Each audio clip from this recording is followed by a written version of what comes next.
కేంద్ర ప్రభుత్వము విడుదల చేసినటువంటి పబ్లిక్ డాక్యుమెంట్ గెజిట్. వెయిట్ అన్న కొద్దిగా ఒప్పుకోవటండి. అయితే ఐ రీడ్ అవుట్. దీని తర్వాత ఒక మీటింగ్ అయింది, దాని తర్వాత వీడియో ఉంది, అన్నీ చెప్తారు అధ్యక్ష. ఇది వాళ్ళు మేము ప్రాజెక్టులు అప్పచెప్పలేదు అంటున్నారు. ఇందులో ఈ మినిట్స్ ఆఫ్ ద మీటింగ్ 17 జనవరి 2024 ఈ ప్రభుత్వం వచ్చిన తర్వాత జరిగిన మీటింగ్ అధ్యక్ష. ఇందులో స్పష్టంగా ఏమంటారంటే అధ్యక్ష, after detailed discussions and deliberations the following have been mutually agreed by the states of Andhra Pradesh and Telangana. Both the states and KRMB will discuss and finalize the protocols for handing over the Nagarjuna Sagar Dam and Srisailam Dam and all 15 prioritized component outlets to KRMB and come out with a concrete action plan in this regard within 7 days. 7 రోజుల్లోగా దీన్ని ఎట్లా అప్పచెప్పుతామనే concrete ప్లాన్తో మీ ముందుకు వస్తాం. 2, both the states will hand over 15 prioritized components outlets of Nagarjuna Sagar project and Srisailam project to KRMB within 1 month time period. నెల రోజుల్లోగా ఈ ప్రాజెక్ట్ను KRMBకి అప్పచెప్పుతాము. Number 2. Number 3, CRPF will keep a strict vigil on the dam site and will allow the engineers, officials from Government of AP or Government of Telangana to enter the premises of Sagar Dam only after the permission of KRMB. Telangana ఇంజనీర్లు ఎవరన్నా dam మీదికి పోవాలంటే KRMB అనుమతిస్తే తప్ప మీదికి పోనీయము. ఇది minutes of the meeting. Number 4, both the states will immediately release the funds to KRMB for the financial year and the dues.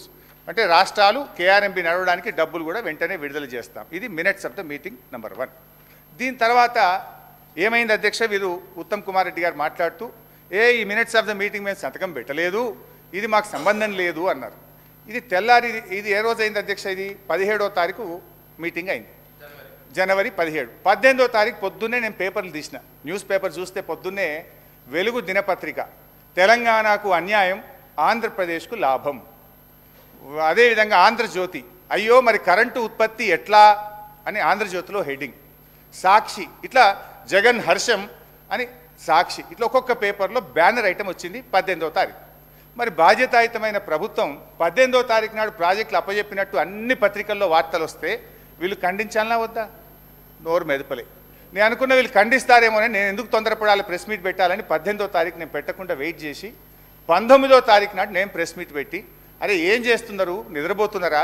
ఒకవైపు ప్రాజెక్టులు అప్పచెప్పినట్టు అన్ని పత్రికల్లో పతాక శీర్షిక కింద వార్తలు వచ్చినాయి, మినిట్స్ ఆఫ్ ద మీటింగ్ కూడా కరెక్ట్గా అదే రోజు వచ్చింది 19 నాడు, ఇట్లా మినిట్స్ ఆఫ్ ద మీటింగ్ వచ్చింది, మీరు ఏం చేస్తున్నారు అని చెప్పి నేను ప్రెస్ మీట్ పెట్టి ప్రభుత్వాన్ని గట్టిగా నిద్ర లేపే ప్రయత్నం చేస్తే అధ్యక్ష, వీళ్ళు ఎప్పుడు రాసిండ్రు లెటరు?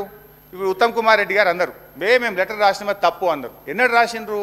మేము లొల్లి పెట్టి నల్గొండ మీటింగ్ అనౌన్స్ చేసి కేసీఆర్ గారు మీటింగ్ పెట్టినాక 27 జనవరి 2024 నాడు లెటర్ రాసిన, అంటే 10 రోజులకు మీటింగ్ అయినాక 10 రోజుల దాకా మరి మీరు నిద్రపోతున్నారా?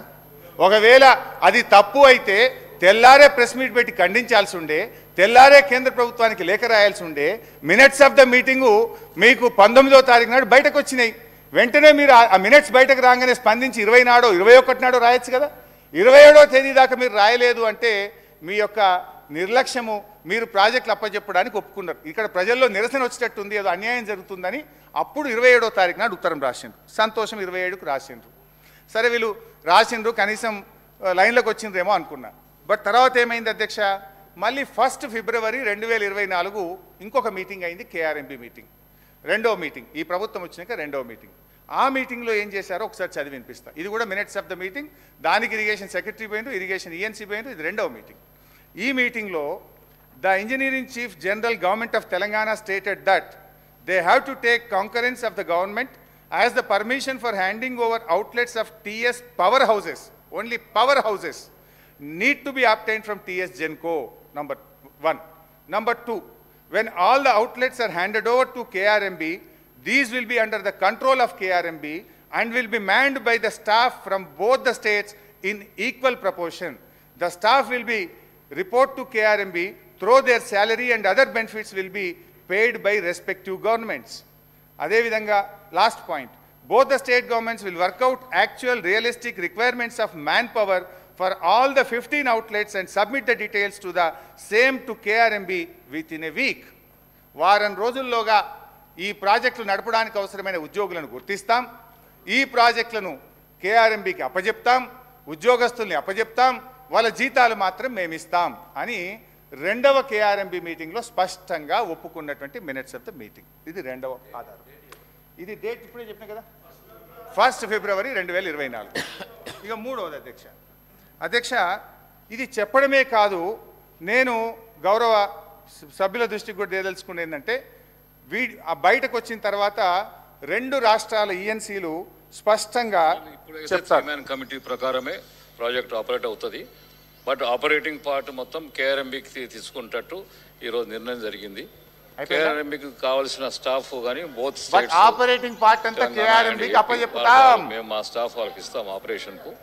Water releasing quantum releasing schedule as per 3-man committee decision జరుగుతుంది. నారాయణ రెడ్డి గారు, నారాయణ రెడ్డి ఈఎన్సీ ఆంధ్రప్రదేశ్ గురించి చెప్తే అది కూడా ఈయన నీ చుట్టం.